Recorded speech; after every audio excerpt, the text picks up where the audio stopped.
Thank you so much for coming. How nice all of you to be here. And thank you for putting your phones away. I realize even though we're not looking at our phones, it doesn't mean we're not thinking about it. Last year I did a presentation called The Power of Humor. And we posted it online, and it got over 1 million views.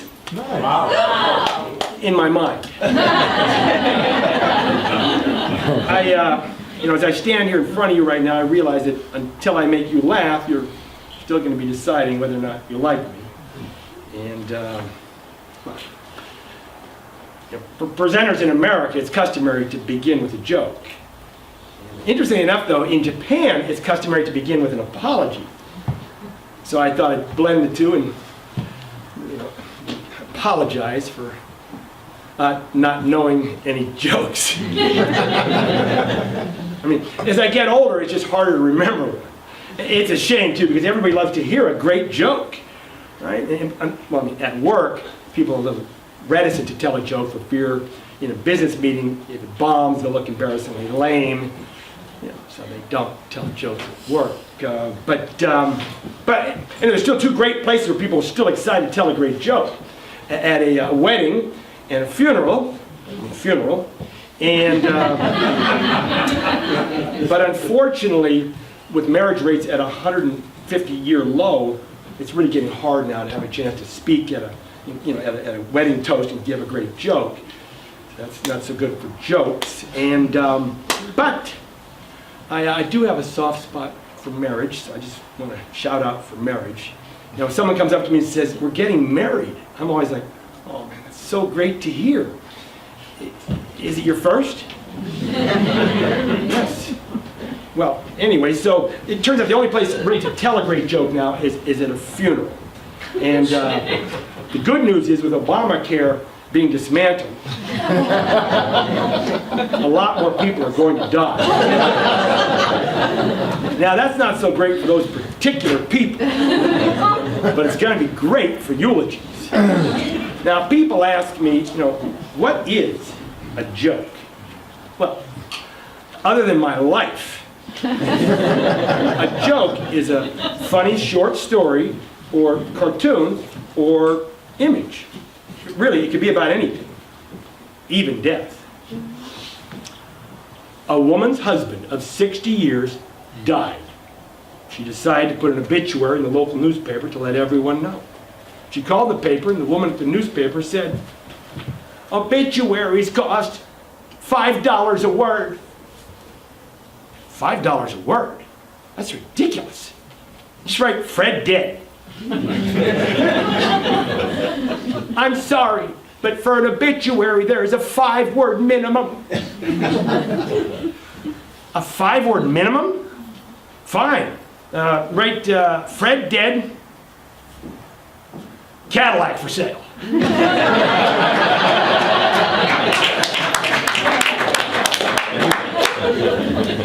That is a great funeral joke. And you tell that at a funeral, you'll have everybody roll in their grave. Is that too punny? Yeah. Sorry. Anyway, so last year my father passed away. He was 95. My dear dad. Some of you know my dad. And at the funeral for the eulogy, I told this story of how when I was young and later in life, he would always provide me these two salient words of wisdom. He would always tell me, "Bobby, eschew hubris. Bobby, eschew hubris." Unfortunately, I thought he said, "Bobby, Jew humorist." Jew humorist. So, here I am.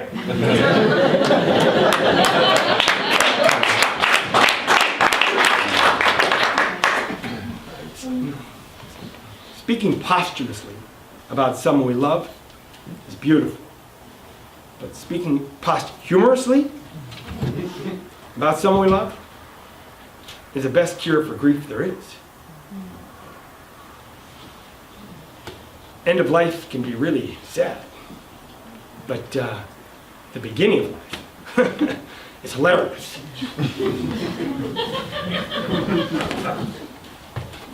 This is me. I'm 1.5. This is my first girlfriend, Bouncy. Now, I know some of you are probably thinking, she's quite a well-rounded woman, Bob. Let me just say right up front, Bouncy was not overweight. What she was overinflated. That's how I liked her. That's why I named her Bouncy. Anyway, so one day she and I were laughing, having a great old time, singing and dancing like we always did every day. And then started jumping up and down, I started bouncing on top of her, and all of a sudden, kaboom! Bouncy was gone. My little 1.5-year-old brain thought it was my fault. Not a day goes by that I don't miss her. I can't even look at a blow-up doll.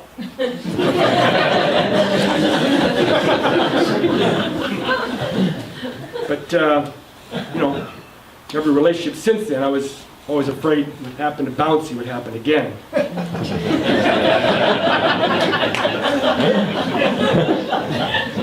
But if I'd ever let that fear stop me, I would have never gotten married.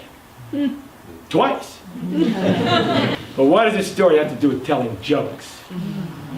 Everything. The takeaway is we cannot let one bad experience in love or in joke telling keep us from trying it again. Dun, dun, dun, dun, dun, dun, dun, dun, dun. Business news flash update. Late last year, Wharton and Harvard Business School released a joint research report on the power of delivering a fun laugh in the workplace by sharing a joke or a great one-liner. All right, listen, so let's wrap up this marketing meeting today. You guys have been great. This has been really productive. And what we're going to do here, I'm going to send you on your way here with a little classic branding one-liner. And that is, Cheerios is a good name for a cereal, but a bad name for a funeral home.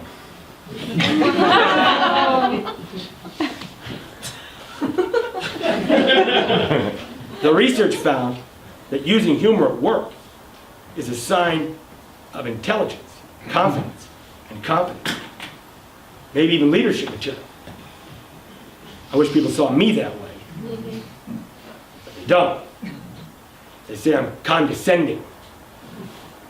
That means I talk down to people.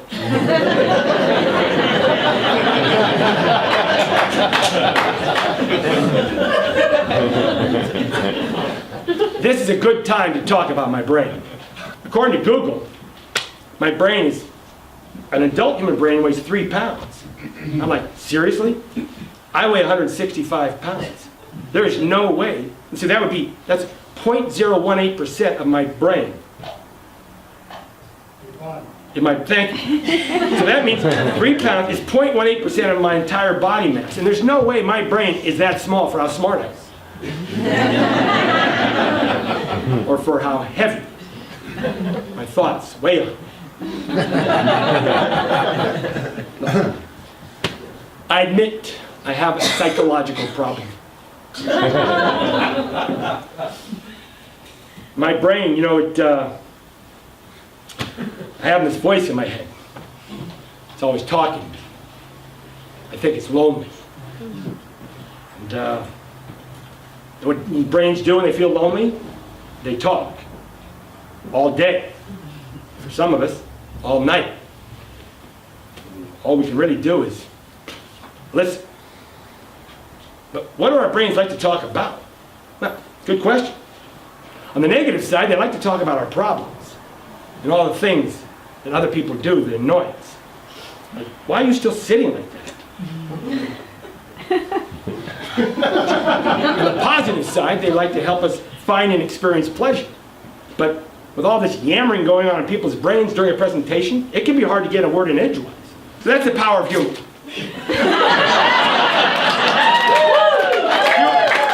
Humor refreshes everyone's brain. Back to what we're saying, just like a magician uses misdirection and sleight of hand to dazzle us. Oh. Is this your card? A well-executed magic trick and a wonderful punchline performed the same trick. They both dazzle us. A survey came out recently where 4 out of 5 doctors recommended using humor during their medical presentations to keep everyone's attention. I know someone's probably thinking, well, who's the 5th doctor? Proctologist. Don't use proctologist humor. Stinks.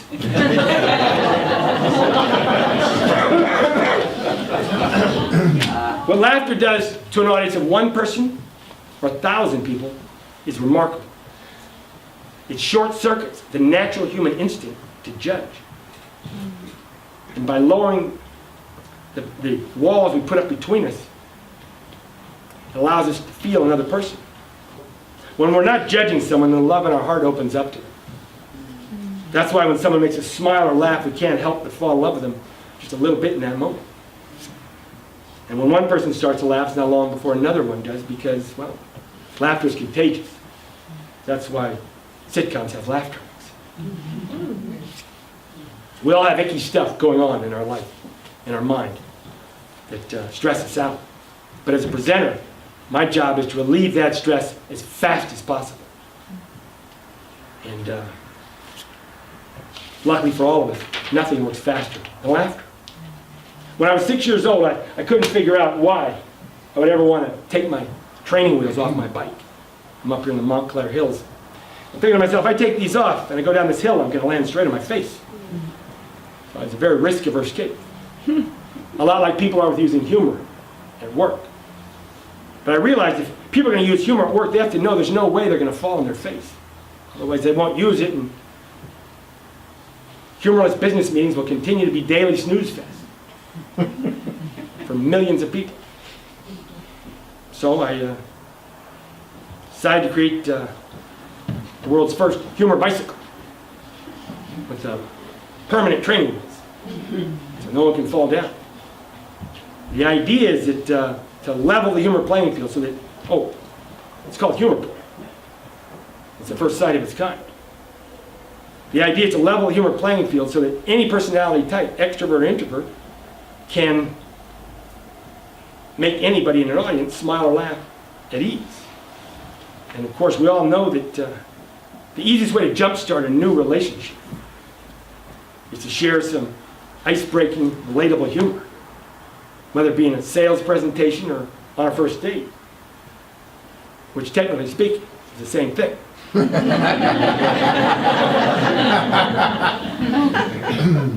And now we know that there's no justification for allowing our mind to tell us not to use some humor in a business meeting or on a first date. And any justification is going to be laughing. I heard a comedian once say that every adult in America believes two things about themselves. One, that they're a good driver. And two, they have a sense of humor. My job tonight was to increase your HPM, happiness per minute. And I realized that I asked you to put your phones away. And I'm sure some of you at some point started thinking, son of a bitch, should have hung on to it.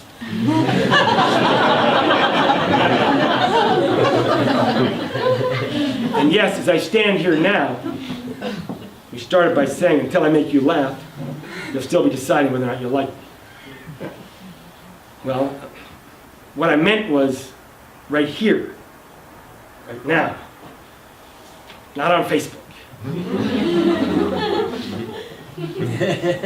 People ask me, what do you do? I tell them, I'm in the lighting business. And I'm hoping that to live to be 100 years old and be a light in this world for the whole time. However, things don't work out that way. I don't want a big funeral. I don't want a lot of flowers or eulogies or anything like that. I just want my dearest, closest, best friends, and you know who you are, to get together, try to bring me back to life.